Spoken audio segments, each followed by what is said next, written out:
नमस्कार साथियों, आपका सुंदरकांड के अगले पार्ट में स्वागत है। उम्मीद है आप पिछले पार्ट्स देखकर आए होंगे तो आपको आइडिया होगा कि कहानी कहाँ तक पहुँच गई थी और आगे मैं कहाँ से बात शुरू करने वाली हूँ। तो मैं आपको शॉर्ट में बता दूँ कि कहानी कहाँ तक पहुँच गई थी। तो लंकेश रावण द्वारा जो दूत आदि भेजे गए थे विभीषण के पीछे भेद जानने के लिए कि वास्तव में राम से उनकी क्या बात हुई, तो उनको किस तरह से वापस भेज दिया गया था लक्ष्मण के द्वारा संदेश के साथ में कि माता सीता को वापस कर दे, नहीं तो रावण का अंत तय है। तो रावण जो है यही सब बातें पूछ रहा है और जो दूत हैं वो ये सब बातें बता रहे हैं कि वहाँ पर उनकी सेना में कौन कौन है और उनकी सेना में कितना बल है, उनकी सेना कितनी बलवान है, कितनी विशाल है, इन सब बारे में दूत बात कर रहे हैं। तो हमारी जो कहानी है वो यहाँ तक हो गई थी। तो आगे बात करूंगी मैं अगली चौपाई से। लिखा है, एकपि सब सुग्रीव समाना, इन सम कोटिन गनहि को नाना, राम कृपा अतुलित बल तिनहि, तृण समान त्रिलोकई गनहि। यानी कि एकपि सन सुग्रीव समान है, यानी ये सब बानर जो कि उनकी सेना में शामिल हैं वो सब सुग्रीव के समान है। बानर राज सुग्रीव के समान ही उनके अंदर बल है। इन सम कोटिन गनहि को नाना, और इनके जैसे एक दो नहीं, कोटिन गनहि सुनाना, यानी उनकी गणना नहीं की जा सकती। कोटि कोटि यानी करोड़ों लोग, करोड़ों वानर जो है उनकी सेना में सम्मिलित हैं। राम कृपा अतुलित बलित नहीं, और उन सब पर श्री राम की कृपा भी है। एक तो स्वयं भी वो इतने बलवान है, ऊपर से श्री राम की उन पर कृपा भी है, तो उनका बल जो है वो और अधिक हो गया है। तृण समान त्रिलोकहि गनहि, वे तीनों लोगों को तृण के समान, तृण यानी कि तिनका, तिनके के समान जो है तुच्छ समझते हैं। अर्थात हमारे जैसे जो दुष्ट आदि हैं यानी कि राक्षस कुल, तो उनके सामने कुछ भी नहीं है।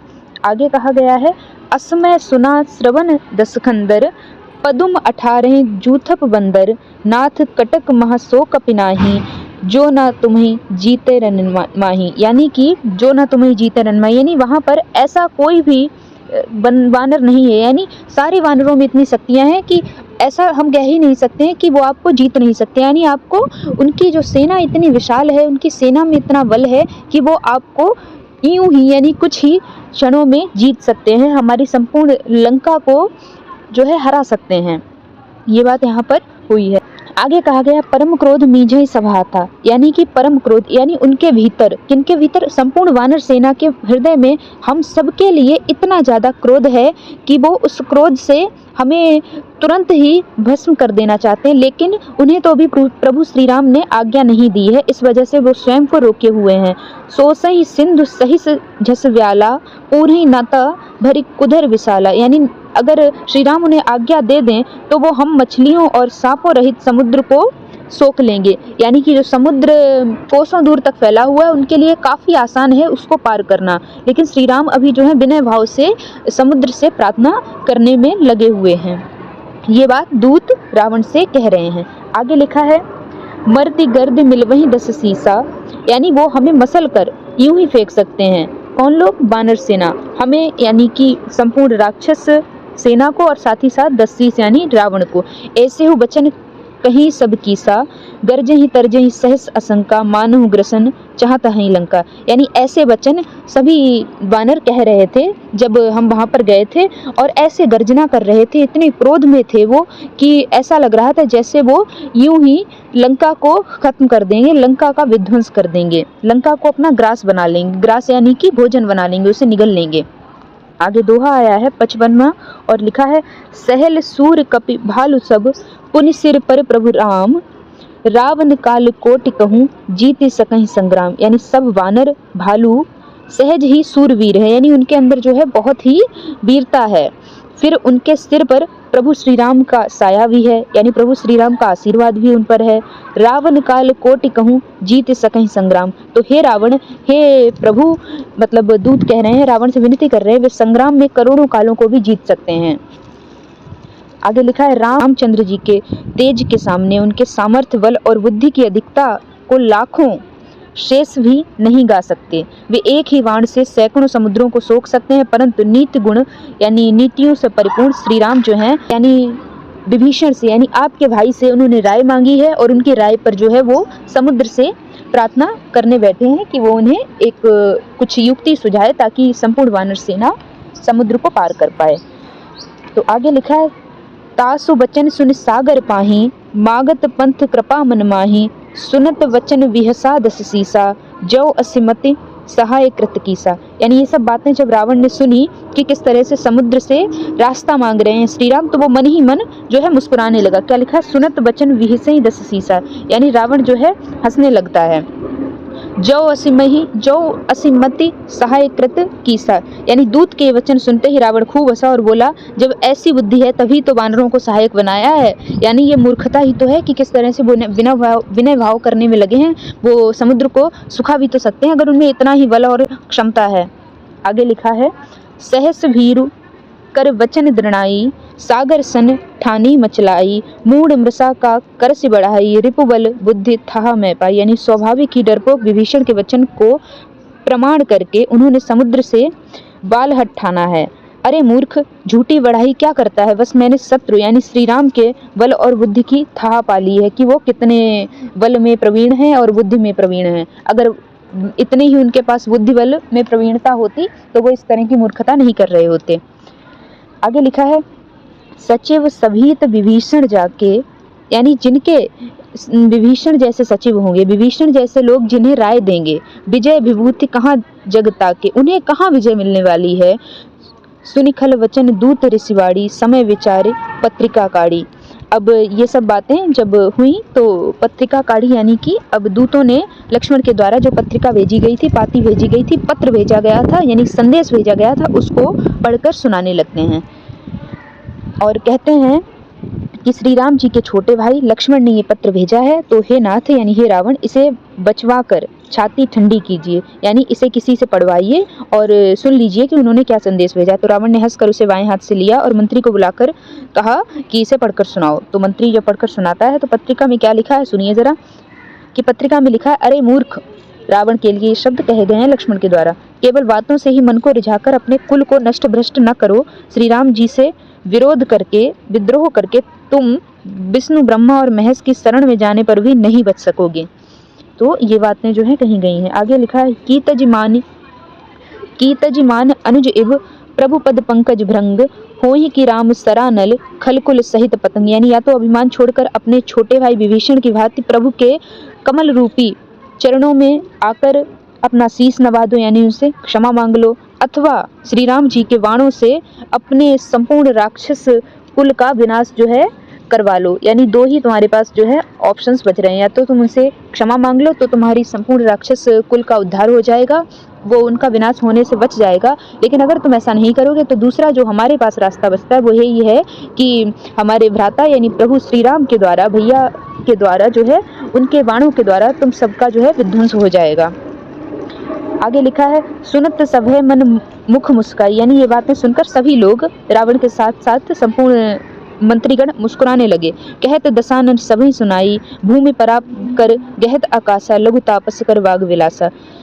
पत्रिका सुनते ही रावण मन ही मन भयभीत हो गया, लेकिन ऊपर ऊपर से हंसते हुए क्या कहता है, जैसे कोई पृथ्वी पर पड़ा हुआ हाथ से आकाश को पकड़ने की चेष्टा करता है, वैसे ही उनका छोटा भाई यानी लक्ष्मण जो है ऐसी डींगे हाँक रहा है, उनके कुछ करने धरने का नहीं है। यानी ये बातें हैं दिखाने की और उनके बस में कुछ नहीं है।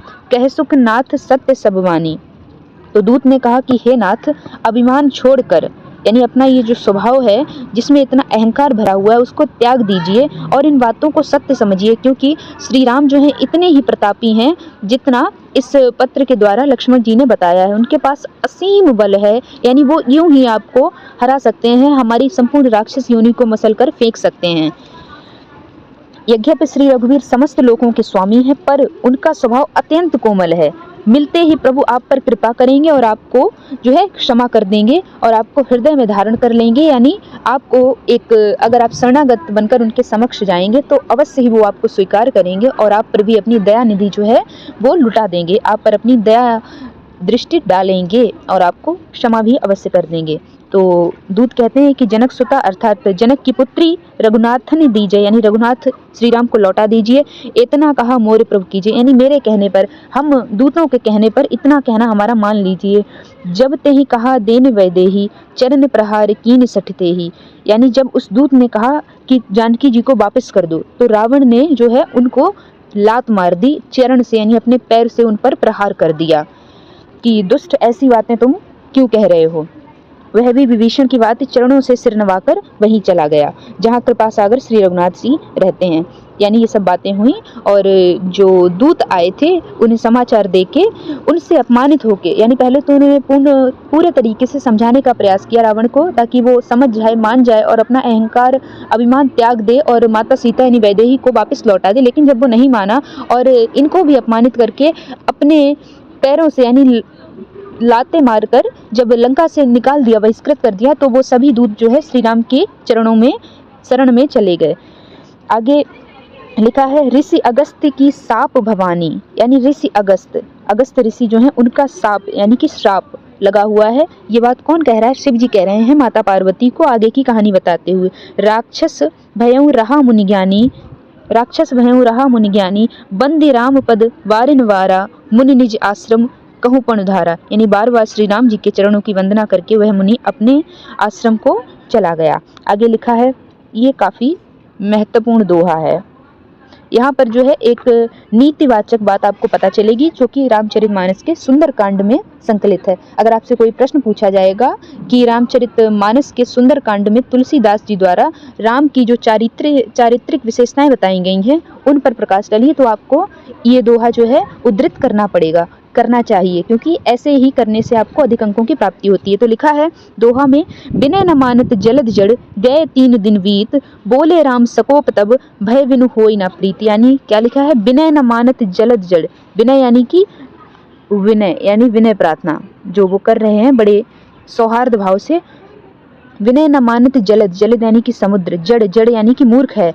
गए 3 दिन भी, 3 दिन तक प्रभु श्री राम ने जो है वहीं समुद्र के तट पर बैठकर उनसे विनय प्रार्थना की कि हे समुद्र मुझे रास्ता दीजिए। बोले राम सकोप तब भय विनु होय न प्रीत, लेकिन समुद्र ने जब कोई रास्ता नहीं दिया, एक मूर्ख की भांति उसने ये कार्य किया और प्रभु श्री राम के विनय भाव को नहीं समझा, तो फिर प्रभु श्री राम बोलते हैं सकोप यानी गुस्से में आकर, कोप सहित, भय विनु होय न प्रीत, यानी कभी कभी जो है भय दिखाना ही पड़ता है सामने वाले व्यक्ति को, क्योंकि भय के बिना वो प्रीति नहीं हो सकती है, प्रेम नहीं हो सकता। क्योंकि पहले मैं प्रेम भाव से आकर प्रार्थना और विनय कर रहा था, लेकिन जब वो नहीं मानता है, यानी जब सामने वाला व्यक्ति आपके प्रेम को ना समझे, जब आप उससे प्यार से बात कर रहे हैं, तो आपको जो है दूसरी युक्ति यानी भय दिखाना ही पड़ता है। ये बात आप जो है उद्धृत करेंगे।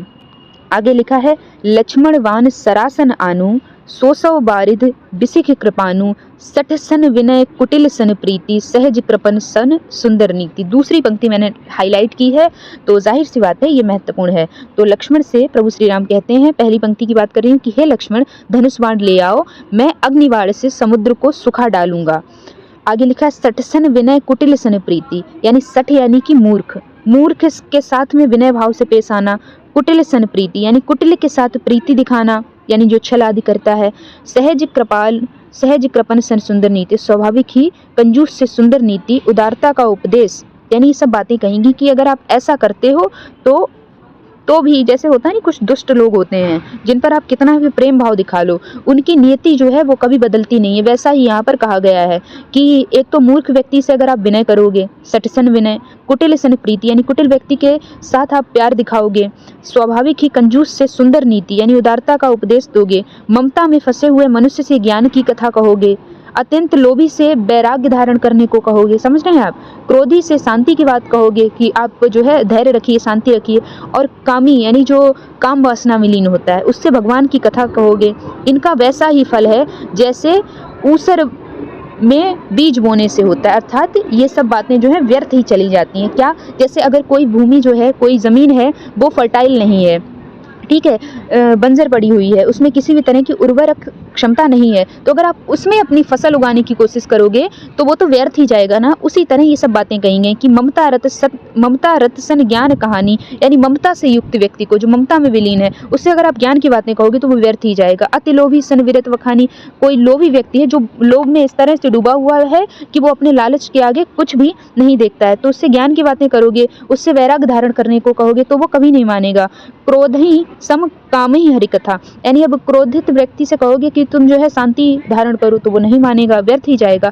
तो अगर आप ऐसे लोगों पर अपना समय व्यर्थ कर रहे हो, क्यों एक जैसे बंजर भूमि पर बीज बोने से कुछ भी फल हासिल नहीं होता, वैसे ही दीवार पर यानी इन व्यक्तियों से आप अगर अच्छी नीति वचन कहोगे तो भी इन पर कोई असर नहीं पड़ने वाले, यानी एक तरीके से दीवार में बेवजह सिर मारने वाली बात हो जाती है। तो ये आप याद कर लीजिएगा, ये काफ़ी इंपॉर्टेंट चौपाइयाँ थी। आगे लिखा है, अस कहीं रघुपति चाप चढ़ावा। ऐसा कहकर श्री रघुनाथ जी ने चाप यानी कि धनुष पर अपना तीर चढ़ा लिया। यह मत लक्ष्मण के मन भावा। ये बात लक्ष्मण जी को बहुत पसंद आई। क्यों? क्योंकि वो तो पहले से ये कह रहे थे कि हम विनय भाव क्यों करें, हम तो यूं ही समुद्र को सुखा सकते हैं। संधाने प्रभु विसिक कराला, उठी उदति उर अंतर ज्वाला। अब जैसे ही प्रभु ने अग्निबाण को जो है साध लिया, वैसे ही जो है चारों तरफ एकदम से भय की एक लहर जाग गई। समुद्र के भीतर भी भय जाग गया, साथ ही साथ जो श्री राम के भीतर ज्वाला जल रही थी उनके हृदय में, वो जो है अपने तीर के यानी बाण के माध्यम से समुद्र को उसी क्षण सुखा देना चाहते थे। इसीलिए उन्होंने समुद्र पर बाण चढ़ाया था, यानी अपनी धनुष पर बाण चढ़ाया था समुद्र पर चलाने के लिए। आगे लिखा है, मगर सांप तथा मछलियों के समूह व्याकुल हो गए कि अब हमारा विनाश तय है। जब समुद्र ने जीवों को जलते देखा, तब सोने के थाल में अनेक रत्नों को भरकर अभिमान छोड़कर जो है एक ब्राह्मण के रूप में प्रभु के समक्ष प्रकट हुआ और कहता है कि प्रभु जो है मुझे माफ कर दीजिए कि काटे ही पद कदरी फरही, कोटि जतन को सींच, विनय न मान खगेश सुन, डांटे हूँ पई नव नीच। यानी काकभुसुंडी कहते हैं कि हे गरुण जी सुनिए, चाहे कोई करोड़ों उपाय करके सींचे, पर केला तो काटने पर ही फलता है। नीच विनय से नहीं मानता, वह डांटने पर ही झुकता है, रास्ते में आता है। आगे लिखा है, सभय सिंधु गह पद प्रभु केरे, चमुनाथ सब अवगुण मेरे, गगन समीर अनल जल धरनी, इन्ह कहा नाथ सहज जड़ करनी। अब ये सब बातें जो हैं समुद्र देवता कह रहे हैं कि हमें जो है क्षमा कीजिए, हमसे बहुत बड़ी भूल हो गई कि हमने आपके विनय भाव को नहीं माना। आगे लिखा, आपकी प्रेरणा से माया ने इन्हें सृष्टि के लिए उत्पन्न किया है। सब ग्रंथों ने यही कहा है, जिसके लिए स्वामी की जैसी आज्ञा है वह उसी प्रकार से रहने में सुख पाता है। प्रभु ने अच्छा किया जो मुझे शिक्षा दी, किंतु मर्यादा भी आपकी ही बनाई हुई है। ढोल गवार शूद्र पशु और स्त्री ये सब शिक्षा के अधिकारी हैं। यहाँ पर एक पंक्ति आई है, ये बहुत बार प्रयोग की जाती है तुलसीदास जी के इस संदर्भ में कि वो जो है नारी हिंसक थे, यानी नारी को वो काफ़ी निकृष्ट दृष्टि से देखते थे। लिखा है दूसरी पंक्ति में, ढोल गवार शूद्र पशु नारी सकल ताड़ना के अधिकारी, यानी ढोल गवार शूद्र पशु नारी ये सभी जो हैं ताड़ना के अधिकारी होते हैं। अब ये बात किसी दूसरे कॉन्टेक्स्ट में, यानी यहाँ समुद्र से संबंधित जो बात हो रही, इस संदर्भ में ये बात हुई थी, लेकिन जो तुलसीदास जी के आलोचक हैं वो इस बात को दूसरे संदर्भ में जोड़ लेते हैं और इन्हें जो है नारी विरोधी बता देते हैं, नारी हिंसक बता देते हैं तुलसीदास जी को। तो ये बात जो है आप भविष्य में जब रामविलास शर्मा जी का निबंध पढ़ेंगे जो उन्होंने तुलसीदास जी पर लिखा है, तब आपको ये बात बहुत ही क्लैरिटी के साथ में समझ आ जाएगी, क्योंकि भविष्य में आपके सिलेबस में ये निबंध लगेगा। आगे बात करूँ, लिखा है, प्रभु के प्रताप से मैं सूख जाऊंगा और सेना पार उतर जाएगी, इसमें मेरी बड़ाई नहीं है, यानी मेरी मर्यादा नहीं रहेगी। तथापि प्रभु की आज्ञा अपेल है, अर्थात आपकी आज्ञा का उल्लंघन मैं कभी नहीं कर सकता, ऐसा वेद कहते हैं। जब आपको जो अच्छा लगे आप मुझे आज्ञा दीजिए, मैं वही करने के लिए तत्पर हूँ। ये बातें कह रहा है समुद्र। आगे लिखा है, समुद्र के अत्यंत विनीत वचन सुनकर कृपानिधि श्री राम जी ने मुस्कुराकर कहा कि हे तात, जिस प्रकार वानरों की सेना पार उतर जाए वैसा उपाय बताओ। यानी मैं भी तुम्हें सुखाना नहीं चाहता, क्योंकि उससे जो समुद्र में अन्य जीव रहते हैं, जलीय जंतु रहते, उनका जो है ह्रास हो जाएगा, उनका नाश हो जाएगा, उन्हें कष्ट पहुंचेगा। तो मैं भी ये कार्य नहीं करना चाहता, अब तुम ही कोई उपाय सुझाओ ताकि हमारी संपूर्ण वानर सेना समुद्र को पार कर जाए। तो समुद्र ने कहा कि हे प्रभु, नील और नल आपकी सेना में, वानर सेना में 2 वानर हैं, उन्होंने लड़कपन में ऋषि से आशीर्वाद पाया था, उनके स्पर्श करने से भारी पत्थर भी समुद्र में तैरने लगता है। तो ये सारा जो है वाक्य, ये सारी बातें किसने कही हैं? ये सारी बातें समुद्र ने कही, और यहीं से एक आइडिया दिया गया है वानर सेना को, अब जो है वो पुल का निर्माण करेंगे। ये कहानी तो आपको सबको पता ही होगी। तो आगे पहुंच जाते हैं। आगे छंद आया है, जहाँ पर ये छा के साथ में बिंदु बना हुआ है, यानी कि ये इसका मतलब होता है छंद। तो लिखा है, निज भवन गवन्यु सिंधु, श्री रघुपति यह मत भायऊँ, यह चरित कलि मलहर, जथामति दास तुलसी गायहूँ, सुख भवन संशय समन दवन, विषाद रघुपति गुण गना, तज सकल आस भरोस गावहीं, सुनहि संतति सठ मना। यानी समुद्र अपने घर चला गया ये राय देकर। ये आइडिया युक्ति सुझाकर। श्री रघुपति जी को यह सलाह काफ़ी अच्छी लगी। यह चरित्र कलयुग के पापों को हरने वाला है। इसे तुलसीदास जी ने अपनी बुद्धि के अनुसार गाया है। श्री रघुनाथ जी ने के गुण समूह सुख के धाम, संदेह का नाश करने वाले और विषाद का दमन करने वाले हैं। अरे मूर्ख मन, तू संसार का सब आशा भरोसा त्याग कर इन्हें गा और सुन तो तेरा भी भला होगा। आगे दोहा आया है, सकल सुमंगलदायक रघुनायक गुणगान, यानी जो रघुनायक है उन्हीं के गुणों को बताया गया है इस दोहे में भी। सादर सुनहि तरहि भव सिंधु बिना जल जाने, यानी जो लोग जो हैं श्री राम जी का भजन आदि करते हैं, ये सुंदरकांड का भी पाठ करते हैं, उनका जो है भव से पार हो जाते हैं, यानी उन्हें जो है मोक्ष की प्राप्ति हो जाती है। ये बात तुलसीदास जी कहते हैं।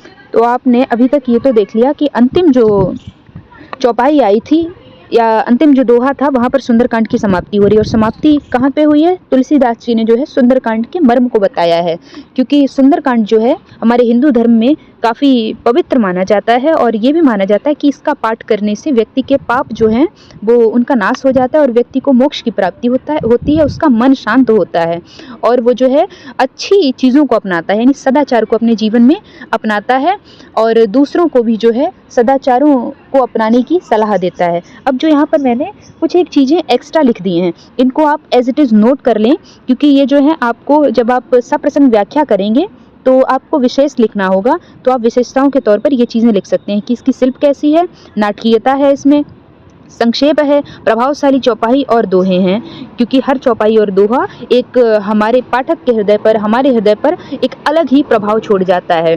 अवधी भाषा का प्रयोग है। सबको पता है कि तुलसीदास जी जो हैं वो अवधी भाषा में काव्य सृजन करते थे और ये उद्धृत कहाँ से है? सुंदरकांड जो है श्री रामचरितमानस का एक खंड है।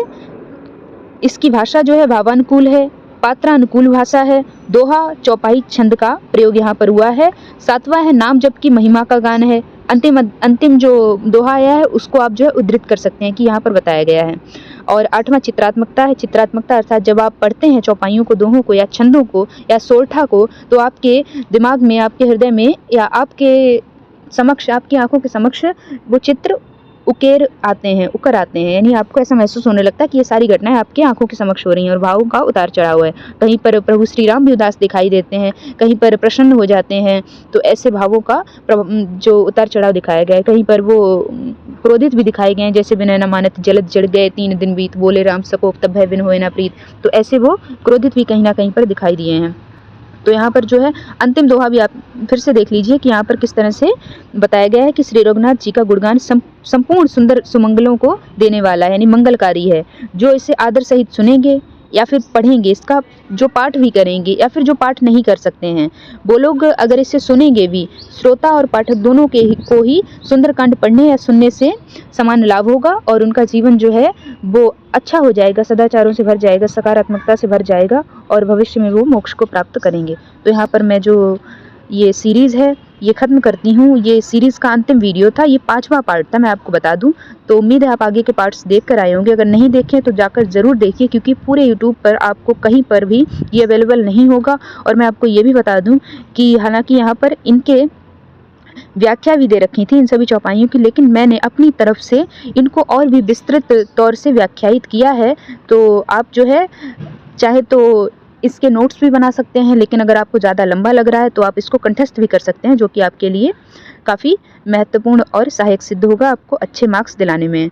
तो आई होप आपको वीडियो समझ में आया होगा, आपको सुंदरकांड से संबंधित कोई भी समस्या नहीं रही होगी।